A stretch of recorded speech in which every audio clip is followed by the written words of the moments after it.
Hello, everyone. I'm Brad, and I've been traveling all day, and I have a little cold, but I want to talk about this Katt Williams amazing interview thing that I hadn't even heard of until I got off a plane today, and it was like everywhere. And I don't know Katt Williams.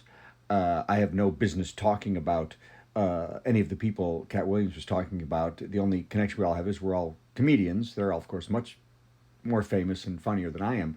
But I did want to talk for a second about Steve Harvey because he's the only one of all those comics that I know. And I only knew Steve Harvey for a week. And this was literally 37 years ago, maybe. And Steve Harvey basically made me a professional comedian, full time professional comedian. And again, I don't know any of these people. I haven't known Steve after this. But Steve Harvey actually at the time is so funny because he mentioned when he was making 3,000 a week and he said it was homeless. Steve Harvey did say something funny to me 37 years ago. He was the feature act, and I was the light and sound guy at the Crackers Comedy Club, and he said very proudly that he only will go on the road for $600 a week.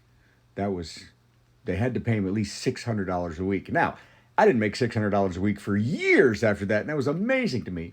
But he did something for me that I will always cherish and think well of him for.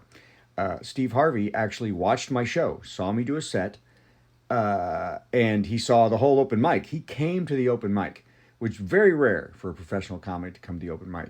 And then we had a 4th of July party on the weekend. And he called me aside.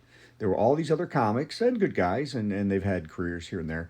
But he called me aside and he said, "You are the only comic in this town who's ready to be a full-time comic." And he gave me 5 phone numbers. Back then, comics held their little black book of bookers tight, and you didn't tell anybody who booked anything until they were ready. Now, they get a million calls. It's impossible. But back then, and he gave me 5 names of bookers that probably booked a good 50, 55 weeks of work if you got everything they had. And he said, "I will call each one of these and say that you're funny and clever and that they should book you." And within a few months, I had gotten work from every one of those bookers that he had called. And I can never, I mean, I could never thank him enough for what he did for me. Now, does he remember me? No. Do any of these guys know me? No. Are they all better, more popular than me? Yes. But still to this day, I'm a full-time comic with a full schedule, and I work hard at writing jokes.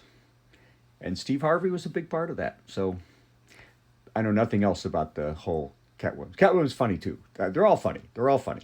I'm not saying anything bad. But just a little Steve Harvey story back when he wouldn't go on the road for less than $600 a week. So, oh well. Thank you, Steve.